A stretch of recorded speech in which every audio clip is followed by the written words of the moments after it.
Runaway bride case. The runaway bride case was the case of Jennifer Wilbanks, born 1973, an American woman who ran away from home on April 26, 2005, in order to avoid her wedding with John Mason, her fiancé, on April 30. Her disappearance from Duluth, Georgia sparked a nationwide search and intensive media coverage, including media speculation that Mason had killed her.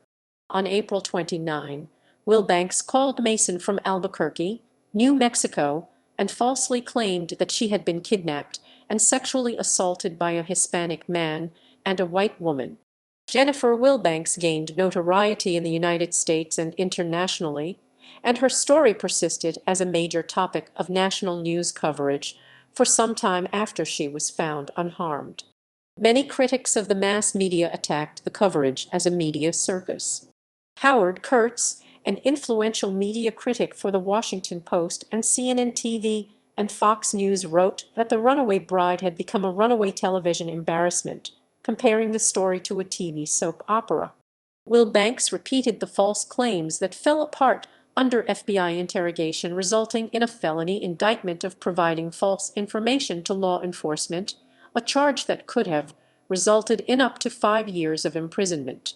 On June 2, 2005, Wilbanks pleaded no contest to this charge. As part of her plea bargain, she was sentenced to 2 years of probation and 120 hours of community service, and she was also ordered to pay $2250 in restitution to the Gwinnett County Sheriff's Department. As part of the plea bargain, a misdemeanor charge of filing a false police report was dismissed. Wilbanks's criminal record was expunged after she successfully completed her period of probation. On March 15, 2008, Wilbanks's ex-fiancé John Mason married another woman, Shelley Martin, in a quiet ceremony at his parents' home in Duluth, Georgia. Wilbanks and Mason's original wedding was to have had 600 guests and 28 bridesmaids. Timeline: April 26, 2005, Mason notified police that Wilbanks was missing 2 hours after she failed to return from her evening jog. April 27, 250 people took part in the search for Wilbanks. Local police speculated publicly that Wilbanks' disappearance might be a case of the premarital jitters, but the search continued. The mayor of Duluth later reported the city spent between $40,000 and $60,000 in the search.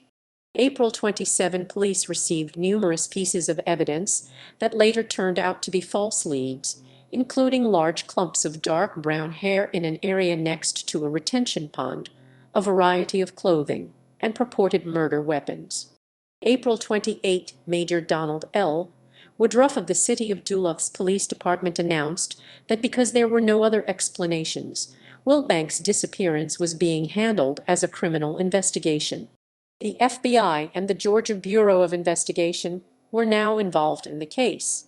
April 29, Wilbanks' relatives offered a $100,000 reward and planned vigils. Later that day, Wilbanks called Mason from a payphone and told him that she had been kidnapped but had just been released. She also called 911, declaring in a frantic voice that she had been kidnapped and sexually assaulted by a Hispanic man and a Caucasian woman in their 40s driving a blue van. When asked if she knew what direction her captors went after setting her free, she said, "I have no idea. I don't even know where I am." The calls were traced to a pay phone at a 7-Eleven convenience store in Albuquerque, New Mexico, where she was picked up by local police. Her family publicly thanked the media for getting through to the kidnappers. Later, during FBI interrogation, Wilbanks admitted that she had not been abducted, but needed time and space to escape the pressures of her upcoming wedding. May 9, Wilbanks enters a treatment facility to address physical and mental issues, which, she believes, played a major role in her running from herself. May 17, Wilbanks canceled her engagement to her fiancé.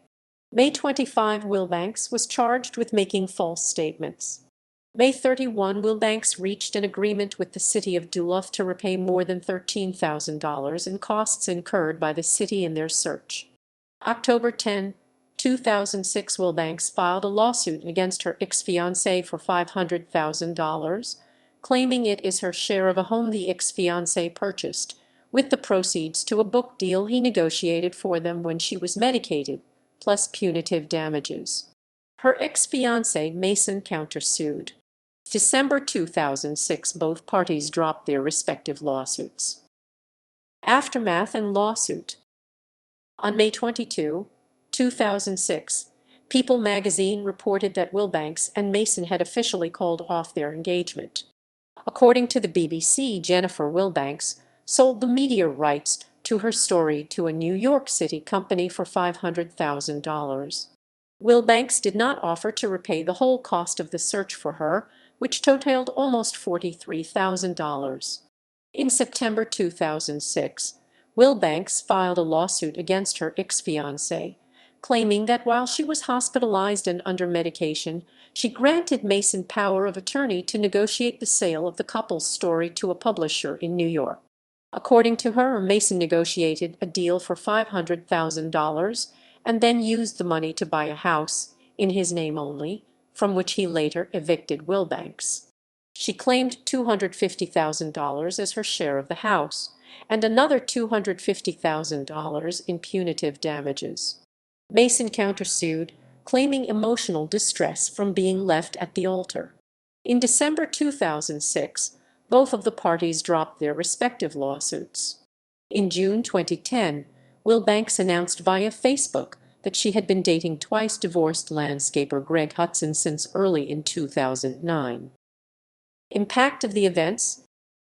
Aero Builders, a manufacturer of action figures, rushed to produce a doll representing Wilbanks, wearing a jogging suit bearing the slogan "Vegas Baby." It came with a small towel to put over the doll's head to model how she appeared on TV when in the custody of Albuquerque police. Wilbanks has inspired a Runaway Bride action figure and a hot sauce called Jennifer's Hightailin' Hot Sauce.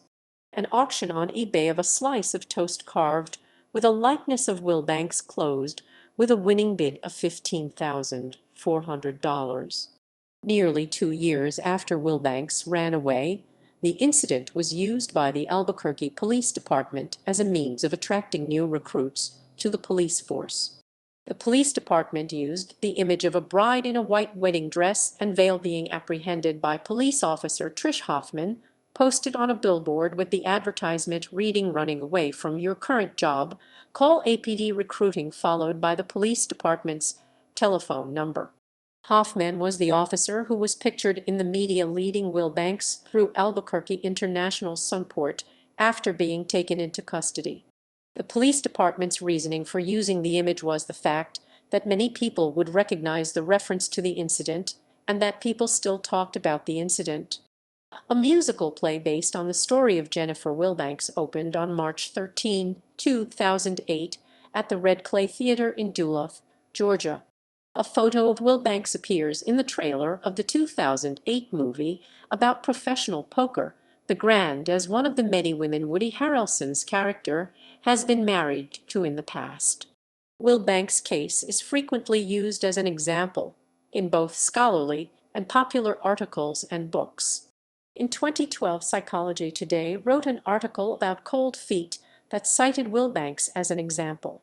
Diana M. Kincannon textbook Kidnapping, An Investigator's Guide began its chapter on staged kidnappings by using Wilbanks' case as an example.